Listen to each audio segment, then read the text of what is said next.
Entre utopie et angoisse apocalyptique, l'ère nucléaire voit l'humanité prendre conscience de son rapport à l'innovation technologique et de la manière dont elle envisage son avenir. Aujourd'hui, Patrick Boucheron invite l'historienne Karena Kalmbar à faire l'histoire de l'ère nucléaire. Bonjour. Dans quelle ère vivons-nous? Depuis 2000, les géologues ont forgé le concept d'anthropocène pour désigner l'âge du monde où l'humanité devient une force géologique. Face à la menace de la crise énergétique et environnementale, le monde s'éprouve comme communauté de destin et de danger. Mais la peur de l'effondrement climatique a été précédée par celle de l'apocalypse nucléaire, faisant entrer le genre humain dans l'ère de sa propre fin. Faire l'histoire de l'âge atomique, c'est aborder du même geste l'énergie et la menace, l'espérance et la terreur. Cette histoire des techniques, qui passe par exemple par la mise au point du compteur Geiger, mesurant la radioactivité, et aussi celle des émotions qu'elle suscite. Pour nous en parler, Karena Kalmbar est notre invitée aujourd'hui, historienne du risque nucléaire, qui a notamment publié sur le désastre de la centrale ukrainienne de Tchernobyl. Mais avant de l'écouter, faisons un détour vers Londres, en 1913, où tout commence par une fiction. La première bombe atomique n'a pas explosé en 1945, mais en 1913, à Londres, dans un roman de Herbert George Wells, The World Set Free, la destruction libératrice. Pour l'écrire, le père de la science-fiction s'inspire des travaux du physicien nucléaire Ernest Rutherford et du chimiste Frédéric Soddy. Il est le premier à imaginer ces armes terrifiantes et à employer l'expression « bombe atomique ». Dans son roman, ces bombes qu'il décrit comme incompréhensibles, même pour les hommes qui les utilisent, anéantissent Paris, bombardé par les Allemands. La guerre qui s'ensuit entraîne la quasi-disparition de l'humanité. Mais ceux qui survivent à cet enfer sont ensuite guidés par l'inventeur de la bombe. Grâce à ce scientifique, ils parviennent à créer un paradis alimenté par la technologie nucléaire.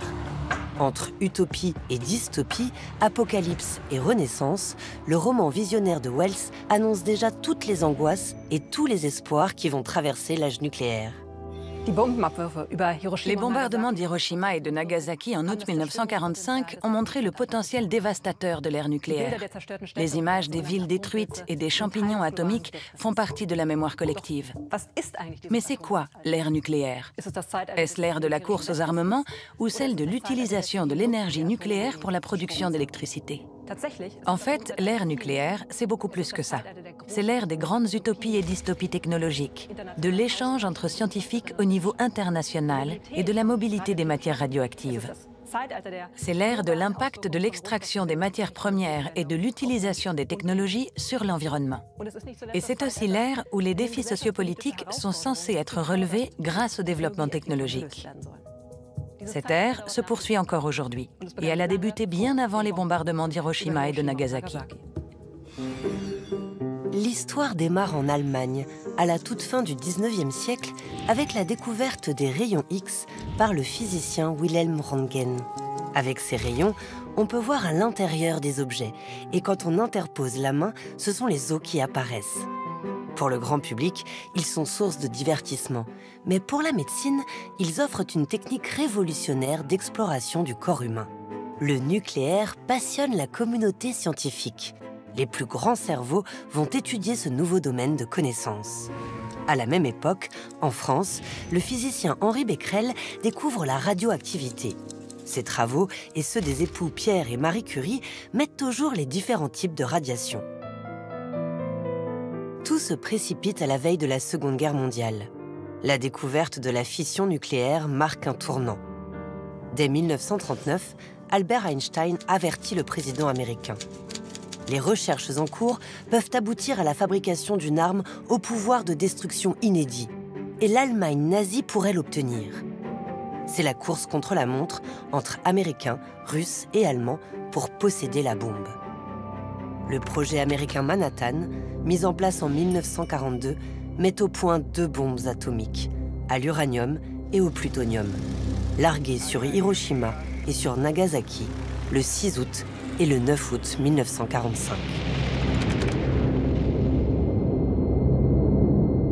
L'usage civil du nucléaire ne commence véritablement qu'au début des années 1950 avec la production d'électricité grâce à l'énergie atomique. La compétition est désormais ouverte entre Américains, Russes, Anglais et Français pour développer leurs propres centrales nucléaires produisant de l'électricité. À la même époque, dans une Europe à peine sortie de la guerre, le nucléaire civil devient l'occasion de consolider la solidarité européenne et de développer une diplomatie scientifique, mais aussi industrielle, avec la création en 1951 du Conseil européen pour la recherche nucléaire et d'Euratom en 1957. La prophétie de Wells serait-elle sur le point de se concrétiser ? Pour comprendre ce qu'est l'ère nucléaire, il ne faut pas séparer l'utilisation militaire de l'utilisation civile du nucléaire, car c'est précisément l'imbrication de ces différents domaines qui a fait toute l'efficience de cette technologie. Et cette imbrication ne se limite pas à la double fonction des réacteurs nucléaires qui consiste d'une part à obtenir du plutonium pour les armes nucléaires et d'autre part à produire de l'énergie. Cela va bien au-delà. On avait par exemple envisagé de recourir à des bombes atomiques pour procéder à des explosions nucléaires dans le cadre de projets d'infrastructure.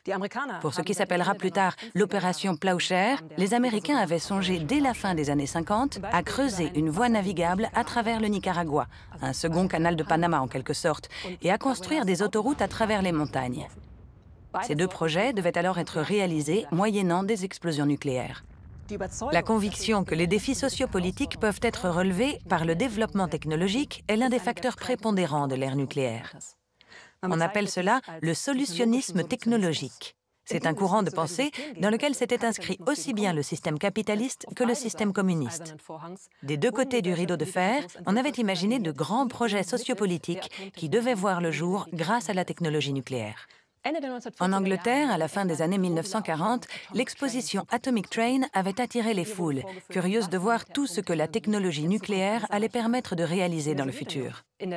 En URSS, à Shevchenko, une ville située sur les rives de la mer Caspienne et qui aujourd'hui s'appelle Aktaou, on avait concrétisé une partie de ces plans futuristes dans les années 1960 et 70. Les réacteurs nucléaires ne servaient alors pas uniquement à la production d'électricité, mais aussi au dessalement de l'eau de mer. À certains moments, près de 200 000 personnes vivaient dans cette région désertique. Mais tout cela avait eu un coût environnemental considérable. Médecine, approvisionnement en énergie, agriculture, transport, l'utilisation du nucléaire a alimenté toutes sortes de fantasmes. Il permettrait de guérir le cancer, d'instaurer l'égalité sociale grâce à de l'électricité bon marché, de nourrir une population mondiale en constante augmentation et de créer des zones habitables dans les déserts, les abysses et l'espace. On peut même ajouter un autre pouvoir que l'on attribue à l'énergie nucléaire, sauver l'humanité face au changement climatique. Ces utopies sont également mises en scène à travers des magazines, des bandes dessinées, des publicités s'adressant aux enfants. Et même par les studios Walt Disney. Disney fait publier un livre à destination de la jeunesse sur les bienfaits de l'énergie nucléaire, Notre ami l'atome, et produit une émission télévisée du même nom en 1957. L'énergie nucléaire y est présentée comme un rêve enfin devenu réalité. Et c'est Walt Disney en personne qui l'affirme. Not long ago, we brought you the immortal tale 20,000 Leagues Under the Sea, featuring the famous submarine Nautilus. According to the story, this craft was powered by a magic force. Today, that tale has come true. This is a model of the real Nautilus, the world's first atom-powered ship. It's the first example of the useful power of the atom that will drive the machines of our atomic age. The atom is our future. We've made plans to build an exhibit at Disneyland that will show you atomic energy in action. Staunen, Begeisterung. L'émerveillement, l'enthousiasme, la joie, telles étaient les réactions que l'on voulait susciter chez les visiteurs des expositions consacrées au nucléaire. Or, quand on s'intéresse à l'aspect émotionnel de l'ère nucléaire, ce sont surtout deux autres types d'émotions qui transparaissent, l'espoir et la peur. La peur du nucléaire est un phénomène qui est beaucoup étudié. C'est une peur que les élites pro-nucléaires qualifient souvent d'irrationnelle et qu'elles attribuent essentiellement aux profanes et aux femmes. Mais il faut savoir qu'à l'ère nucléaire, il n'y a pas uniquement la peur de la technologie et donc du nucléaire. Il y a aussi l'utilisation de la technologie à cause de la peur.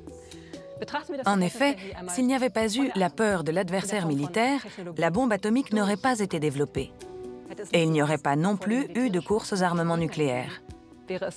Et si, dans les années 70, quand il y a eu le choc pétrolier, il n'y avait pas eu cette crainte de la part des pays d'Europe occidentale de dépendre du pétrole des pays arabes, beaucoup de centrales nucléaires n'auraient jamais vu le jour par la suite. La peur est donc omniprésente dans l'ère du nucléaire et pousse les différentes catégories sociales à agir. Aussi bien les élites politiques et économiques que les populations qui participent aux grands mouvements anti-nucléaires. Dans les années 70, les mouvements protestataires contre les centrales nucléaires et les usines de retraitement en Europe occidentale sont relayés par tous les médias. En France, des milliers de personnes opposées à la construction d'une centrale nucléaire à Plogoff se mobilisent et obtiennent finalement l'abandon de ce projet. En Allemagne, c'est le projet d'une usine de retraitement en Bavière qui, après plusieurs années d'occupation de sites, de manifestations et d'affrontements parfois violents avec la police, est finalement abandonné au milieu des années 80. En 1986, les craintes liées à la radioactivité deviennent réalité et le mouvement antinucléaire prend de l'ampleur.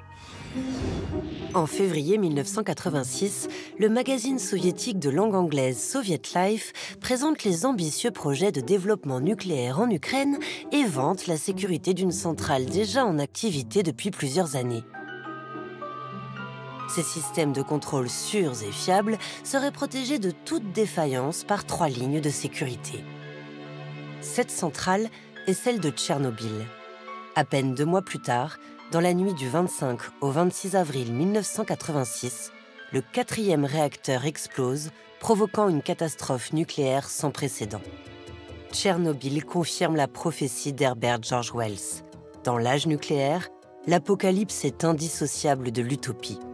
Un objet dit bien l'inquiétude qui gagne alors l'Europe, le compteur Geiger, seul à même de révéler le danger nucléaire invisible.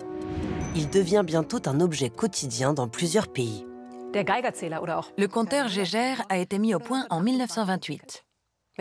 Son design a évolué au fil du temps, mais son utilisation reste inchangée. Il permet de mesurer l'intensité des rayonnements ionisants. Ce modèle-ci, de fabrication russe, date du début des années 90. On l'enclenche en poussant ce cache vers le bas et ensuite ça affiche la valeur mesurée. Pour les populations qui vivent dans des régions contaminées comme celle de Tchernobyl, le compteur Geiger est devenu un objet du quotidien. Ce modèle-ci, plus récent comme on le voit de par son design, les habitants de la région de Fukushima au Japon l'utilisent constamment depuis l'accident qui s'est produit à la centrale nucléaire en 2011. Ces dernières années, la recherche scientifique s'est penchée sur l'impact global qu'a le nucléaire sur l'humain et sur l'environnement. Partout dans le monde, on retrouve des particules radioactives répandues par l'être humain. Et les déchets nucléaires, par exemple, vont demeurer actifs durant des millions d'années. C'est pourquoi la technologie nucléaire occupe également une place centrale dans les débats sur l'Anthropocène, cette nouvelle ère géologique marquée par l'activité humaine et ses conséquences sur l'environnement.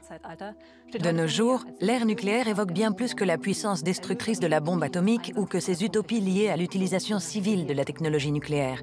Elle est au cœur du travail scientifique sur les relations qui existent entre l'homme et la technologie et entre l'homme et l'environnement.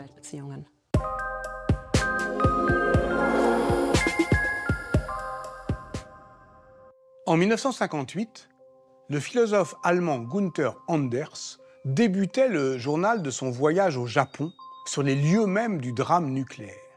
Il le datait de l'an 13 de l'âge atomique, précisant « Nous vivons en l'an 13 du désastre ». Hiroshima est donc l'âge 0 de ce qu'il appelle la condition atomique, qui vaut pour l'humanité tout entière, peuplant la Terre comme un seul pays, mais consciente désormais qu'elle peut œuvrer à sa propre fin en coupant le fil de l'histoire universelle. Cette philosophie de l'obsolescence de l'homme est assurément impressionnante. Et je vous conseille la lecture de ce texte, publié dans un livre de Gunther Anders appelé « Hiroshima est partout ». Mais l'histoire, on l'a entendu, propose une autre chronologie de l'âge atomique plus étendue et une autre compréhension plus complète de cette articulation entre apocalypse et utopie technologique.